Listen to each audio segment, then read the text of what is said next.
27 सितंबर 2024 को इजरायली सेना ने लेबनान की राजधानी बेरूत में एक बहुत बड़ा हवाई हमला किया, जिसमें हिजबुल्लाह प्रमुख हसन नसरल्लाह की मौत हो गई। उनके साथ ईरानी सेना के लेबनान में सलाहकार कमांडर अब्बास निलफरशान भी मारे गए। और इस हमले के बाद ईरान ने कसम खाई थी कि वो इजरायल से इसका बदला जरूर लेगा। और इसके बाद 1 अक्टूबर 2024 को ईरान ने इजरायल के ऊपर करीब 180 से ज्यादा बैलिस्टिक मिसाइलें दागी थी।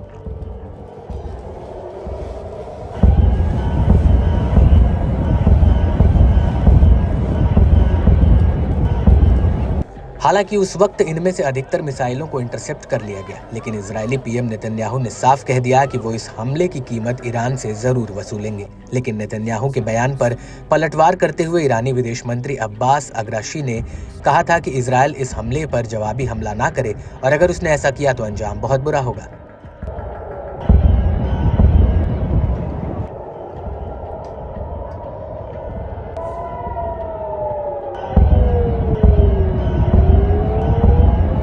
लेकिन अब हफ्ते भर के भीतर ईरान ने एक बार फिर से इजरायल को ललकारा है। दरअसल ईरानी विदेश मंत्री अब्बास अग्राशी ने वार्निंग दी है कि इजरायल ईरान के संकल्प की परीक्षा ना ले, और अगर इजरायल ईरान पर हमला किया तो नेतन्याहू इस बात को बिल्कुल ना भूले कि तेल अवीव के टारगेट सीधे ईरानी मिसाइलों की रेंज में आते हैं।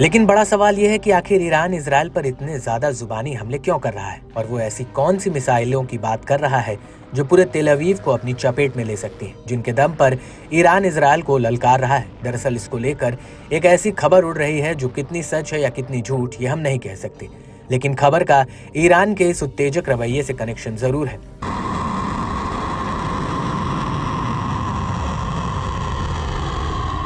दरअसल कई मीडिया रिपोर्ट्स में दावा किया गया कि 5 अक्टूबर 2024 को ईरान ने अपने पहले परमाणु हथियार का परीक्षण किया। हैरान करने वाली बात यह है कि इस दावे से पहले ईरान और इजरायल में 4.6 मैग्नीट्यूड की तीव्रता वाला भूकंप आया। रिपोर्ट्स के मुताबिक 5 अक्टूबर की रात करीब 10:45 पर भूकंप के झटके महसूस किए गए।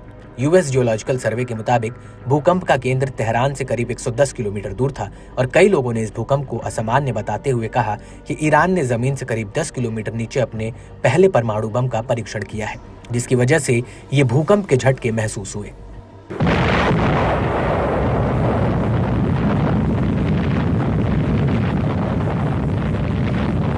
लेकिन अमेरिका की खुफिया एजेंसी CIA के डायरेक्टर विलियम बर्न्स ने जॉर्जिया में आयोजित एक सुरक्षा सम्मेलन में कहा, हालिया दिनों में ईरान ने अपने परमाणु कार्यक्रम को आगे बढ़ाया है। उनका यूरेनियम एनरिचमेंट एक परमाणु बम बनाने के बेहद ही करीब पहुंच चुका है। इसकी वजह से ईरान अगर चाहे तो परमाणु बम के लिए पर्याप्त सामग्री को जल्दी से सुरक्षित कर सकता है, और बाहरी दुनिया के पास इसका जवाब देने के लिए समय भी कम होगा।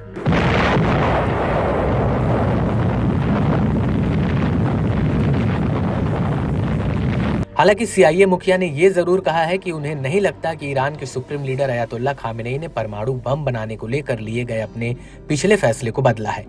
बर्न्स का कहना है कि खामेनेई ने 2003 में परमाणु बम नहीं बनाने का फैसला लिया था। उन्होंने परमाणु बम के खिलाफ फतवा भी जारी किया था।